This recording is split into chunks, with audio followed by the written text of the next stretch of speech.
बिस्मिल्लाहिर्रहमानिर्रहीम। Rabbi ज़िदनी इल्मा। Dear students, अस्सलामु अलैकुम। आज के इस वीडियो लेक्चर में हम एफएससी मैथमेटिक्स पार्ट 2 की एक्सरसाइज 1.4 को सॉल्व करेंगे। आइए शुरू करते हैं। एक्सरसाइज 1.4 जो है उसका मेन टाइटल है कॉन्टीन्यूस फंक्शन। तो सबसे पहले हम ये देखेंगे कि कॉन्टीन्यूस फंक्शन क्या होता है। बड़ा आसान है। एक फंक्शन को एक पॉइंट पे उस वक़्त कॉन्टीन्यूस कहते हैं जब ये कंडीशंस कुछ हैं वो अगर उसके ऊपर एप्लीकेबल हो जाएं और वो तीनों एक जैसी आ जाएं तो उस फंक्शन को हम कहते हैं कि वो कॉन्टीन्यूस है। वो कौन सी हैं? नंबर 1 कि वो जो पॉइंट हमें दिया हुआ है अगर वो फंक्शन में डायरेक्ट डालें तो उसका कोई ना कोई जवाब निकल आए, यानी f of c is defined. Number 2 उसी पे यानी सी के ऊपर लिमिट एग्जिस्ट कर जानी चाहिए। वो लेफ़्ट हैंड लिमिट भी हो सकती है, वो राइट हैंड लिमिट भी हो सकती है, वो दोनों लिमिट्स भी हो सकती हैं, यानी लेफ़्ट हैंड भी हो सकती है और राइट हैंड भी हो सकती है। इस पे हम बात करेंगे कि लेफ़्ट हैंड लिमिट क्या होती है और राइट हैंड लिमिट क्या होती है। अगर ये हो जाए तो फिर हम उस फंक्शन को उस पॉइंट के ऊपर कहते हैं कि वो कॉन्टीन्यूस है। यानी नंबर 1 जो हमें पॉइंट दिया हुआ है उस पॉइंट को डायरेक्ट फंक्शन के अंदर रखें, उसका कोई जवाब निकल आए और उसी पॉइंट के ऊपर अगर उस फंक्शन की लिमिट लेते हैं तो अगर वो लिमिट का जवाब और वो पॉइंट को जब डायरेक्ट रख के हम चेक करते हैं तो वो दोनों अगर बराबर आ जाए तो उसको हम कहते हैं कि वो फंक्शन कॉन्टीन्यूस हो गया होगा। If a function is not continuous then f of x is said to be discontinuous. उस पॉइंट के ऊपर हम कहेंगे कि वो फंक्शन डिसकॉन्टीन्यूस है। अब ये सवाल नंबर 1 है। सवाल नंबर 1 में हमने जस्ट लिमिट को फाइंड करना है कि लिमिटिंग वैल्यू क्या आती है। तो इससे पहले एक्सरसाइज में हमने लिमिट का कंसेप्ट को किया और लिमिट के ऊपर पूरी एक एक्सरसाइज को सॉल्व किया। 2x² + x - 5 c = 1, यानी 1 के ऊपर हमने लिमिट लेनी। तो लिमिट क्या लिखेंगे? x approaches to 1 f of x, और इस साइड पे भी क्या आ जाएगा? x approaches to 1 2x² + x - 5। अब जहाँ जहाँ x है वहाँ 1 डालेंगे तो हमारे पास आंसर क्या आ गया? -2।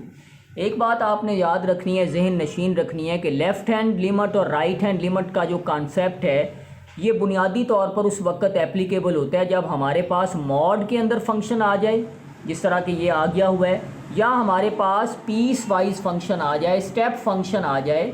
वो भी आगे आएंगे तो उस पर भी हम बात करेंगे। उस वक्त हम लेफ़्ट हैंड लिमिट भी कैलकुलेट करते हैं और राइट हैंड लिमिट भी कैलकुलेट करते हैं। x - 5 मॉडुलस, क्योंकि इसकी दो वैल्यूज़ आती है, एक पॉजिटिव आती है और एक नेगेटिव आती है।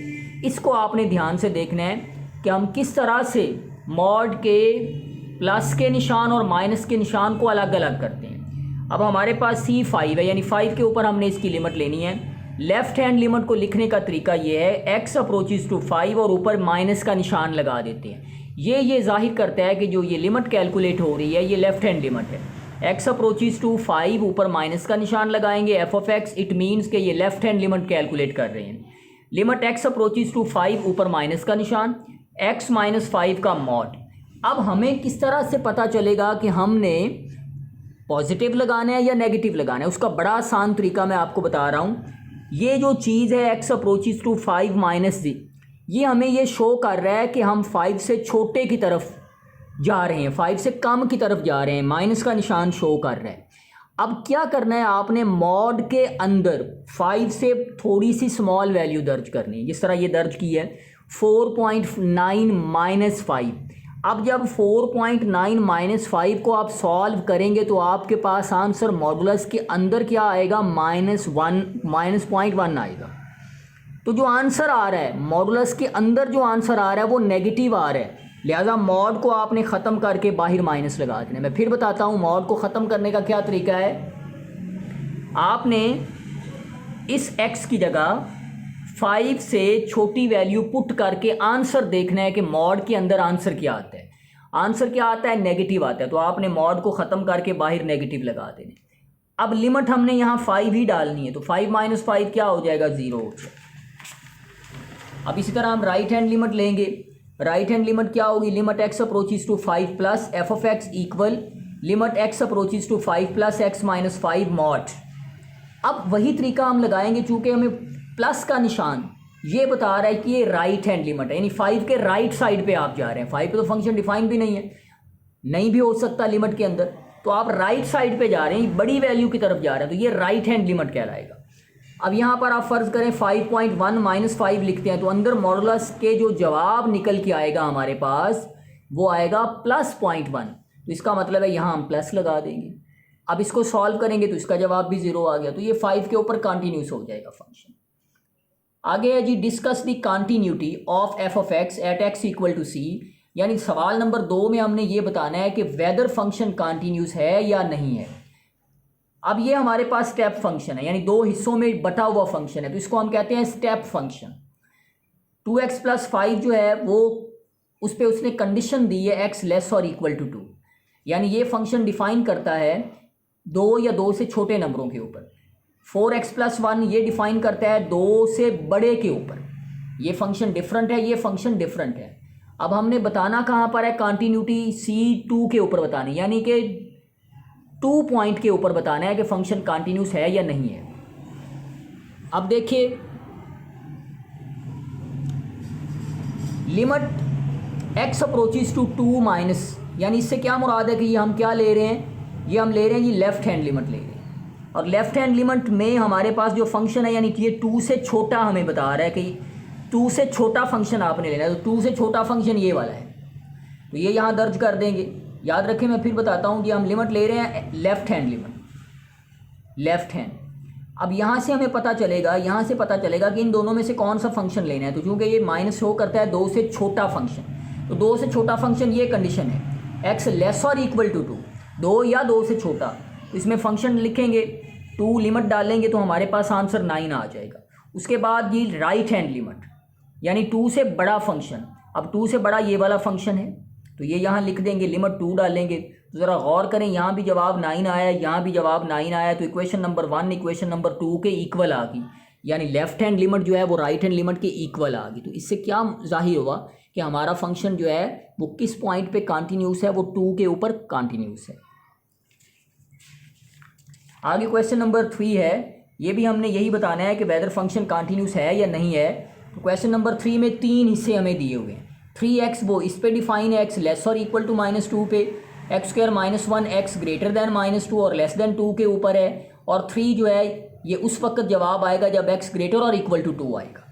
उसने कहा 2 के ऊपर और -2 के ऊपर, आप दोनों के ऊपर बताओ कि फंक्शन कंटिन्यूस बनता है या नहीं बनता है। तो एक पे मैं चेक कर देता हूँ, x इक्वल टू 2 के ऊपर। अब लेफ्ट हैंड लिमिट आपकी मर्जी है, पहले लिखें या राइट हैंड लिमिट पहले लिखें। तो हमने लेफ्ट हैंड लिमिट पहले लिखी जी। अब ये 2 से छोटा फंक्शन कौन सा है, ये देखें, ये माइनस वाला फंक्शन है, ये तो लेना ही नहीं है। अब इसकी बारी आ गई, ये फंक्शन 2 से छोटा है और -2 से बड़ा है, 2 से छोटा है -2 से बड़ा है, तो ये आ जाएगा x² -1, इसमें वैल्यू डालेंगे 2, आंसर आ जाएगा 3 हमारे पास। उसके बाद 2 से बड़ा फंक्शन, यानी राइट हैंड लिमिट 2+ का मतलब है 2 से बड़ा फंक्शन, तो 2 से बड़ा फंक्शन ये वाला है, x ग्रेटर और इक्वल टू 2, 3 है। अब यहाँ पर 3 के अंदर तो x है ही नहीं, तो हमारे पास 3 आ जाएगा। तो इक्वेशन नंबर 1 और इक्वेशन नंबर 2 एग्जैक्टली सेम है, इक्वल हैं, तो इसका मतलब है ये फंक्शन x 2 के ऊपर, 2 पॉइंट के ऊपर कंटिन्यूस होगा। आगे क्वेश्चन नंबर 5 है हमारे पास, find values of m and n, यानी हमने m की वैल्यू फाइंड करनी है और n की वैल्यू फाइंड करनी है कि क्या आती है। किस पे फाइंड करनी है, 3 के ऊपर फाइंड करनी है, और 3 कंडीशंस हमें फंक्शन में दी हुई हैं। अब इसमें एक नई कंडीशन इक्वल वाली दी हुई है। इक्वल का मतलब है फंक्शनल वैल्यू, यानी ये जब आप इस x में पुट करते हैं तो आंसर n आ जाएगा। अब क्या करते हैं जी, हमारे पास लेफ्ट हैंड लिमिट है, पहले आप फंक्शनल वैल्यू भी लिख सकते हैं, लेफ्ट हैंड लिमिट भी लिख सकते हैं, राइट हैंड लिमिट भी लिख सकते हैं, ये अपनी मर्जी। F of x equal limit x approaches to 3 minus, यानी कि हमने 3 से छोटा फंक्शन लेना है। तो देखिए 3 से छोटा फंक्शन ये वाला है, x लेस देन 3, तो mx आ जाएगा।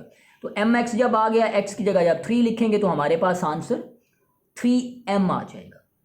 याद रखें 3 प्लस या 3 माइनस से ये मुराद नहीं है कि हमने लिमिट के अंदर वैल्यू कम या ज़्यादा डालनी, लिमिट में 3 ही लिखेंगे।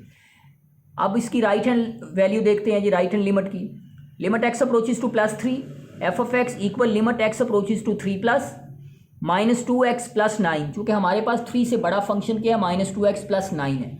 इसमें लिमिटिंग वैल्यू पुट करेंगे तो हमारे पास जवाब आएगा 3। फंक्शनल वैल्यू का हमें जवाब दिया हुआ है, ये सवाल के अंदर हमें दिया हुआ है तीसरी कंडीशन कि जब x की जगह 3 लिखेंगे फंक्शन में x की जगह जब 3 लिखेंगे तो जवाब n आ जाएगा। इक्वेशन नंबर 1 2 3 आ गई। अब सवाल में उसने हमें खुद कहा था कि ये फंक्शन कॉन्टीन्यूस है 3 के ऊपर। तो कॉन्टीन्यूस होने से मुराद ये है कि इक्वेशन नंबर 1, इक्वेशन नंबर 2 और इक्वेशन नंबर 3 आपस में तीनों इक्वल हैं। तो चूँकि फंक्शन कॉन्टीन्यूस है लिहाजा ये तीनों इक्वेशन आपस में सेम है, उनके जवाब सेम है। तो अब फ्रॉम इक्वेशन नंबर 1 और 2 देखें 3m इक्वल टू 3 आ जाएगा, तो m का आंसर 1 आ जाएगा।